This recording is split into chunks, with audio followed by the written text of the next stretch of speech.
Under a bright Tel Aviv afternoon sky, the tarmac outside Ben Gurion Airport shimmered as US Vice President JD Vance stepped before the cameras.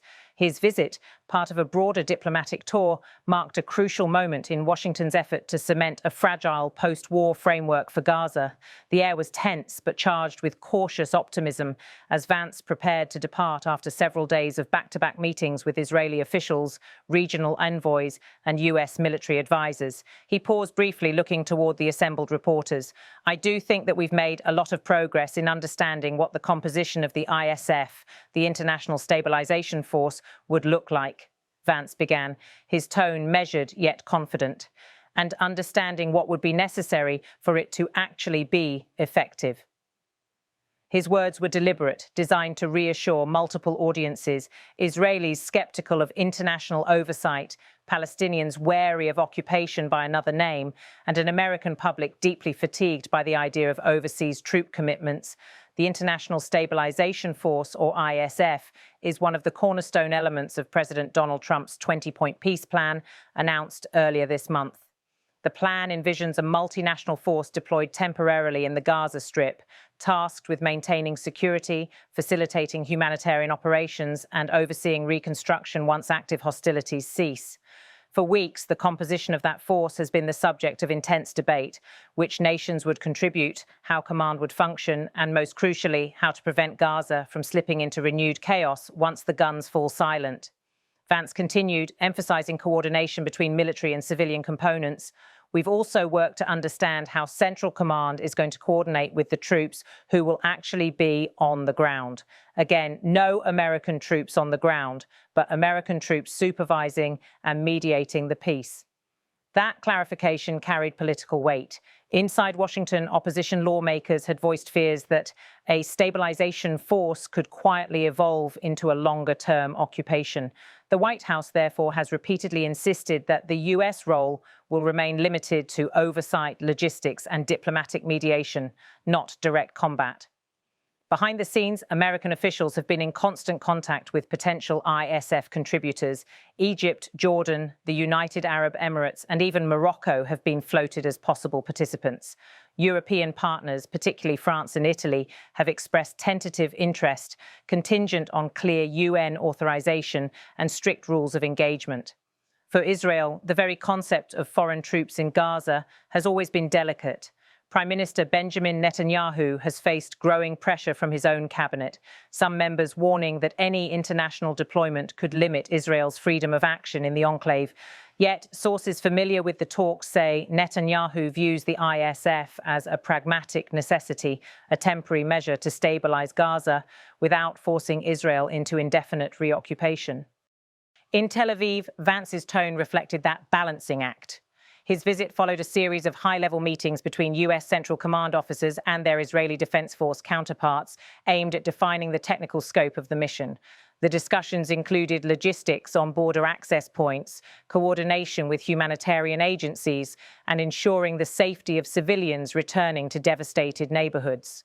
Diplomatic observers note that the Biden administration's approach to post-conflict stabilization had been one of reluctance, but Trump's second-term foreign policy, under the America Leads doctrine, takes a more hands-on tone. The ISF, as outlined by Trump, would operate under US mediation, not UN control, though it would seek Security Council endorsement to bolster legitimacy. As the press pool moved closer, Vance fielded questions about regional reactions. He spoke cautiously about Egypt's role, hinting that Cairo might assume a central position in training and coordinating Arab contingents. "We're talking about partners who understand the terrain and have a stake in stability," he said. Analysts interpreted this as a nod to Egypt's deep ties to Gaza's southern border and its long-standing mediation role between Israel and Hamas. Inside the halls of Israel's defense ministry, talks had reportedly touched on the potential integration of non-Arab partners, including European logistical units and possibly Asian peacekeepers, to ensure neutrality.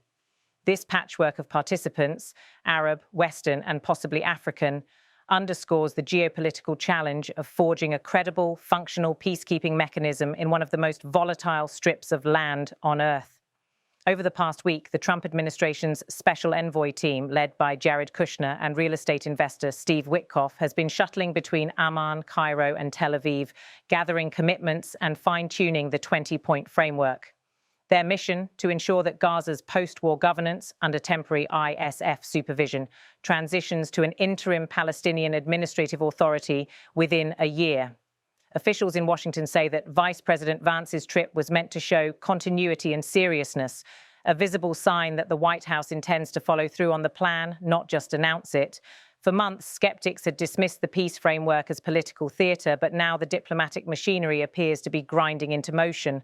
On the Israeli side, Defense Minister Yoav Gallant described the U.S. involvement as constructive, but reiterated that Israel's red lines remain intact: no Hamas return to power, no unmonitored weapon flows, and no loss of Israel's ability to act preemptively against threats.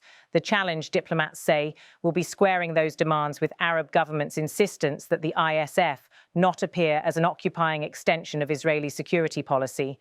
Vance's statement, though brief, was intended to bridge precisely that perception gap. His repeated emphasis that no American troops would be on the ground was both a domestic reassurance and a diplomatic signal that Washington wants to enable peace, not dominate it. Back in Washington, the White House communications team described Vance's Tel Aviv remarks as part of a confidence-building phase. The administration is expected to unveil detailed timelines for the ISF's deployment within weeks, pending sign-off from participating nations. Officials have hinted that the first phase could involve roughly 6,000 troops, drawn mainly from Arab League members, supported by US surveillance assets and European humanitarian coordinators. Meanwhile, reactions in Gaza remain mixed. Many civilians, weary after years of bombardment and political paralysis, have cautiously welcomed any initiative that could bring sustained calm. But among local factions, suspicion runs deep.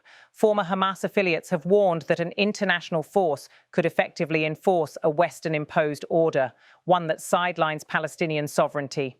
To mitigate those concerns, US planners have included provisions for Palestinian participation in the ISF's civil liaison structure, allowing local administrators to coordinate aid, policing, and reconstruction.